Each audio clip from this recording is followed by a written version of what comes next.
SB Asthana का कहना है कि भारत की तरक्की चीन को हजम नहीं हो रही है। भारत की आर्थिक स्थिति अच्छी है। सीमावर्ती इलाकों में भारत की आधारभूत संरचना अब चीन से कम नहीं है।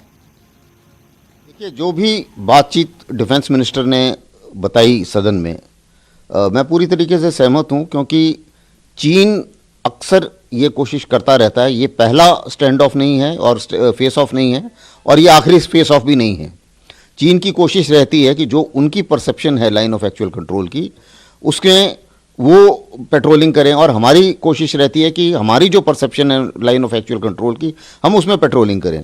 और कई जगह पर ये परसेप्शन जो है आपस में एक दूसरे से मिलती हैं, तो उसमें ओवरलैप हो जाता है, और उस ओवरलैप में दोनों ही पेट्रोलिंग करने की कोशिश करते हैं और दोनों ही उसमें अपना प्रभुत्व जमाने की कोशिश करते हैं। इस केस में उन्होंने हमारे पोस्ट के नज़दीक आने की कोशिश करी, और अभी तक बॉर्डर पीस और ट्रैंक्विलिटी एग्रीमेंट्स हैं, उसके मुताबिक उनको जो रोकने का तरीका है वो ये है कि उनको फिजिकली रोका जाए। तो हमारे जवानों ने बहुत ही बहादुरी से उनको फिजिकली रोका, और उसी रोकने में हाथापाई भी हुई और कुछ चोटें भी आई हैं दोनों तरफ, उनकी तरफ काफ़ी चोटें आई हैं।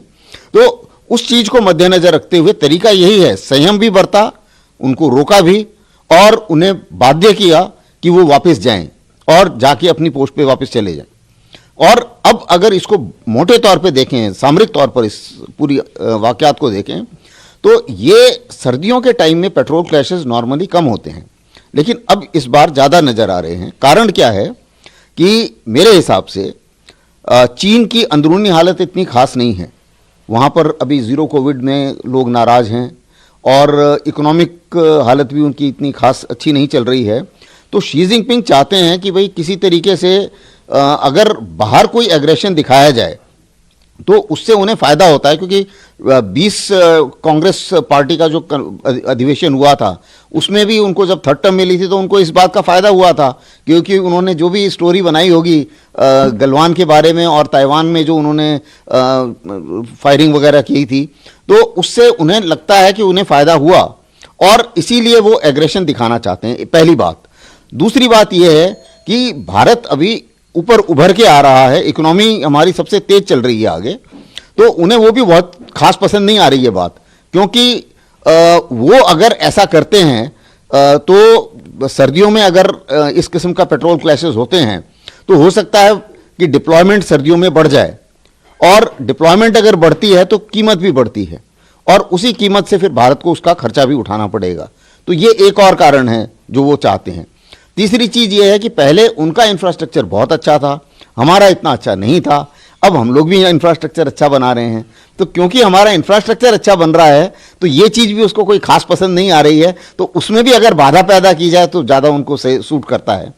और इसी तरीके से जो अभी एक्सरसाइज हुई थी अमेरिका के ट्रुप्स के साथ में हाई ऑल्टीट्यूड में, वो भी उनको कोई खास पसंद नहीं आ रहा है, क्योंकि उन्हें लग रहा है कि तालमेल कुछ इस किस्म का बैठ रहा है, तो उसको अगर उसमें भी उन्होंने कहा था और ऑब्जेक्शन रेज किया था।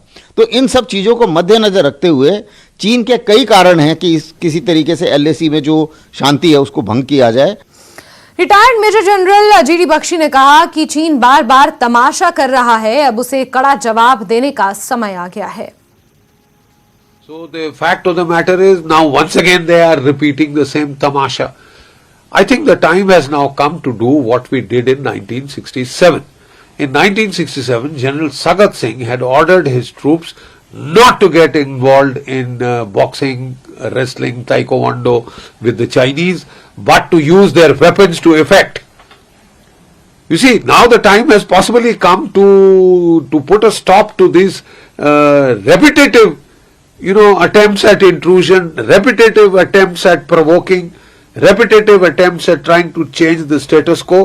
I think we may have to go back to what we did in 67, and then we may have peace and quiet for a longer period of time. रक्षा विशेषज्ञ प्रफुल्ल बख्शी का कहना है कि अब हमें चीन को उसी की भाषा में जवाब देना होगा।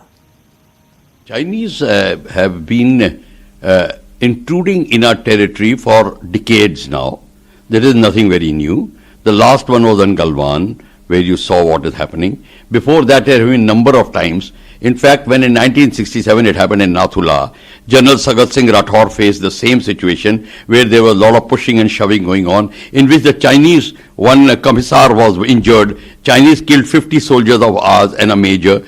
General Sagat Singh Rathore opened artillery and killed 500 Chinese.